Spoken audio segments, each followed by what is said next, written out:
Selamat datang di video pembelajaran kelas 3. Jangan lupa subscribe, share, and like ya, agar Miss Gia semakin semangat membuat video kreatif lainnya. Di video pembelajaran kali ini, kita akan belajar tematik di tema 3, subtema 1, pembelajaran ke-1. Kita simak bersama-sama yuk videonya. Selamat menyaksikan. Assalamualaikum warahmatullahi wabarakatuh. Materi yang akan kita pelajari hari ini, yang pertama, aneka benda di sekitar kita. Yang kedua, mengukur panjang benda dengan satuan panjang baku. Yang ketiga, pola irama sederhana. Baiklah, kali ini kita akan membahas tentang aneka benda di sekitar kita. Teman-teman, benda di sekitar kita dapat dibedakan menjadi dua, yaitu benda hidup dan benda tidak hidup.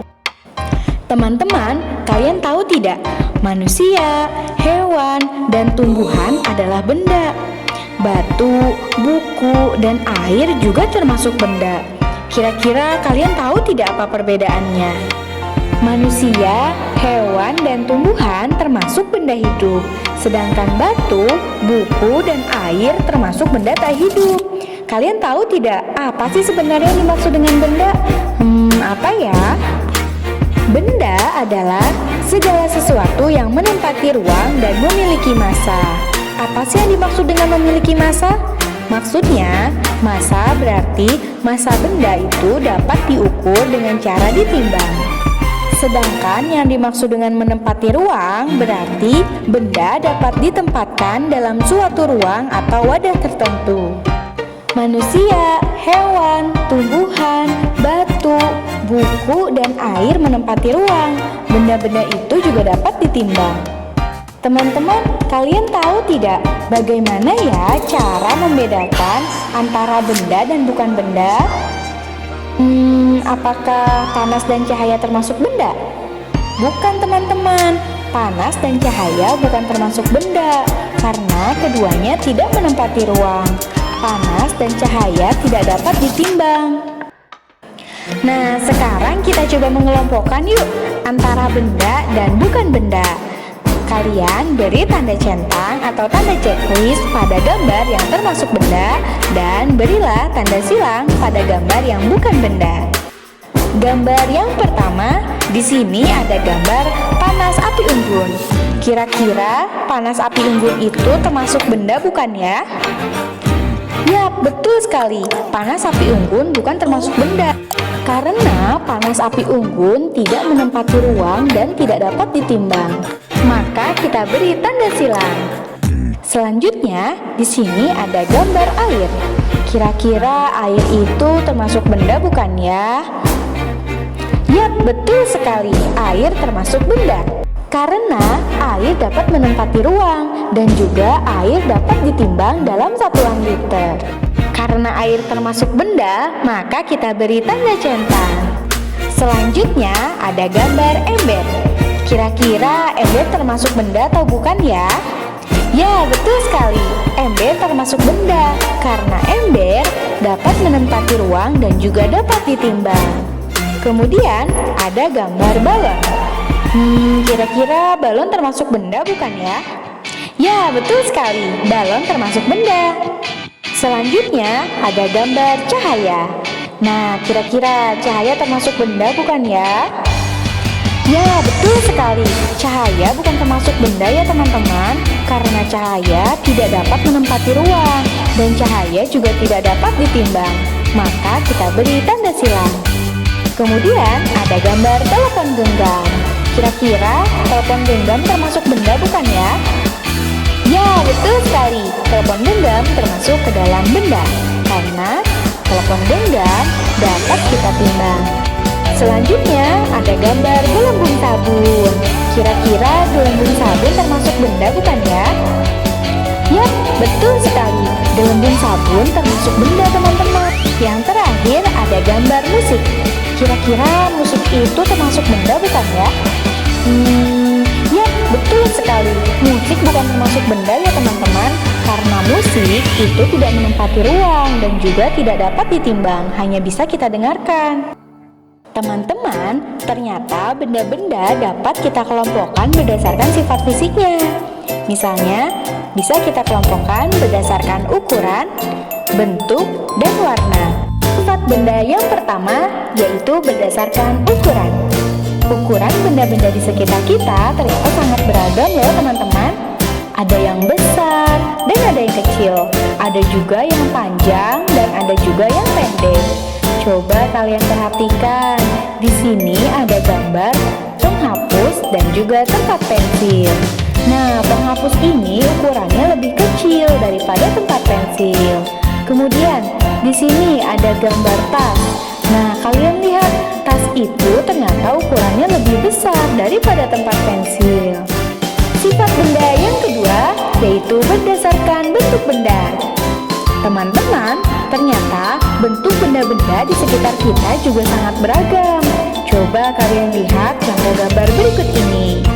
Ternyata bentuk benda itu ada yang berbentuk lingkaran, bulat, segitiga, kubus atau persegi, ada juga yang bentuknya lonjong.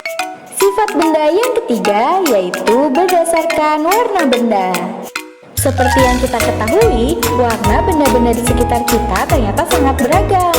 Coba kalian perhatikan gambar benda-benda berikut. Di sini warnanya sangat beragam ya. Contohnya ada apel berwarna merah, kemudian ada gambar boneka beruang berwarna coklat, kemudian ada gambar pisang itu berwarna kuning, ada gambar daun warnanya hijau, dan ada topi warnanya biru. Selain warna-warna ini, masih banyak lagi warna yang lainnya ya teman-teman. Nah teman-teman, kalian tadi telah mempelajari sifat fisik benda, antara lain yaitu ukuran benda yang beraneka ragam. Ternyata berdasarkan panjang pendeknya, benda itu ada yang berukuran pendek dan ada yang berukuran panjang. Kira-kira kalian tahu tidak bagaimana ya cara menentukan panjang suatu benda? Alat apa ya yang digunakan untuk mengukurnya? Sebelumnya, kalian tahu tidak apa sih yang dimaksud dengan alat ukur? Alat ukur adalah benda yang digunakan untuk mengukur. Alat ukur panjang contohnya mistar atau penggaris dan meteran. Coba kalian perhatikan gambar benda-benda berikut. Pernahkah kalian melihat benda-benda ini? Benda-benda pada gambar tersebut termasuk kelompok dari keanekaragaman benda. Berdasarkan fungsinya, benda-benda tersebut digunakan untuk alat ukur. Nah, setiap alat ukur memiliki satuan. Satuan baku ukuran panjang itu ada bermacam-macam teman-teman. Contohnya ada meter atau kita singkat dengan M. Kemudian ada sentimeter atau kita singkat dengan cm. Dan juga ada milimeter atau kita singkat dengan mm. Di sini ada gambar penggaris. Kalian pasti sudah sangat sering melihat benda ini. Nah, penggaris merupakan salah satu alat ukur. Satuan yang dipakai pada penggaris adalah sentimeter atau biasa disingkat dengan cm. Baiklah, sekarang kita coba yuk mengukur panjang benda menggunakan penggaris. Ada dua hal yang perlu kita perhatikan ketika akan mengukur panjang benda menggunakan penggaris. Yang pertama, kalian posisikan benda yang akan diukur sejajar dengan angka 0 yang ada pada penggaris. Yang kedua, kalian lihat posisi ujung benda tersebut berada di angka berapa? Nah, angka yang sejajar dengan ujung benda merupakan hasil dari pengukuran benda tersebut. Kita perhatikan, di sini ada gambar penggaris dan juga penghapus. Kalian lihat, di sini panjang penggaris yaitu 20 cm. Di sini ada angka 1 yang menunjukkan 1 cm, 2 cm, 3 cm, sampai 20 cm. Kita perhatikan bersama-sama, di sini posisi penghapus sudah sejajar dengan angka 0 yang ada pada penggaris.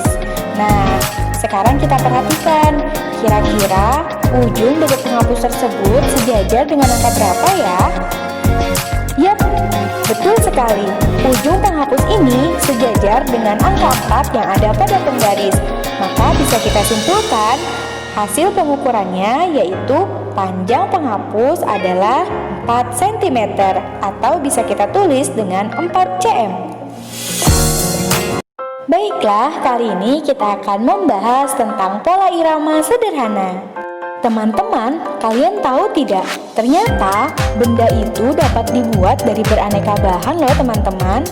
Ada benda yang terbuat dari plastik, besi, kayu, dan juga kaca. Nah, benda-benda tersebut jika diketuk, maka akan menghasilkan bunyi yang khas. Dan setiap benda pasti menghasilkan bunyi yang berbeda-beda. Biasanya, kita bisa mendengarkan bunyi-bunyian dari alat musik ritmis. Apa sih yang dimaksud dengan alat musik ritmis? Apa ya? Alat musik ritmis adalah alat musik yang tidak bernada, tetapi dapat menghasilkan irama lagu. Yuk kita simak contoh alat musik ritmis. Yang pertama ada konga. Konga ini dimainkan dengan cara dipukul. Selanjutnya ada marakas. Nah, marakas ini cara bermainnya agak sedikit berbeda, yaitu dengan cara digoyang-goyang. Kemudian ada alat musik tamborin. Ini juga dimainkannya dengan cara dipukul. Kemudian ada alat musik triangle. Nah, triangle ini dimainkan dengan cara dipukul juga. Nah, selanjutnya ada alat musik kendang. Kendang ini pasti sering kalian lihat ya teman-teman. Nah, cara memainkannya yaitu sama dengan cara dipukul. Selanjutnya ada alat musik drum. Wah, ini kalian pasti sudah tahu semua. Cara memainkannya juga dengan cara yang sama, yaitu dipukul. Kemudian ada alat musik tifa. Nah, tifa ini juga sama teman-teman. Cara memainkannya dengan cara dipukul. Selanjutnya ada timpani. Ini juga sama, dimainkannya dengan cara dipukul. Nah, yang terakhir ada gong. Siapa yang pernah melihat gong? Nah, gong juga sama ya, memainkannya dengan cara dipukul. Nah, teman-teman, itulah contoh alat musik ritmis. Bunyi yang dihasilkan dari benda-benda tersebut juga bermacam-macam ya. Nah, teman-teman, selain menggunakan alat musik, ternyata tepuk tangan juga bisa loh untuk mengiringi lagu. Kita membuat pola irama lagu dengan menggunakan simbol berikut ini. Jika ada simbol tangan seperti ini, maka kita harus memukul dengan ketukan kuat. Jika ada simbol tangan seperti ini, maka kita harus memukul dengan ketukan sedang. Jika ada simbol tangan seperti ini, maka kita harus memukul dengan ketukan lemah. Mari kita coba praktekkan pola irama ke-1.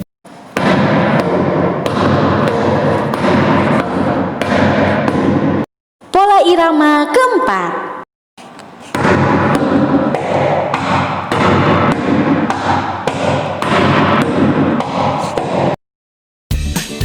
Teman-teman, Miss Gea punya tebak-tebakan nih. Coba kalian jawab ya. Ada sebuah benda, dia selalu menunjuk, tapi dia tidak berkaki dan tidak bertangan, tapi dia dapat berjalan. Kira-kira benda apa ya itu? Bagi teman-teman yang tahu jawabannya, silahkan tulis di kolom komentar ya. Alhamdulillah, terima kasih anak-anak kelas 3 yang soleh dan soleha sudah menyaksikan video pembelajaran hari ini. Semoga ilmu yang kalian dapatkan bisa bermanfaat ya. Sampai jumpa di video pembelajaran selanjutnya. Tetap semangat ya belajar dari rumahnya, tetap jaga kesehatan. Terima kasih. Wassalamualaikum warahmatullahi wabarakatuh.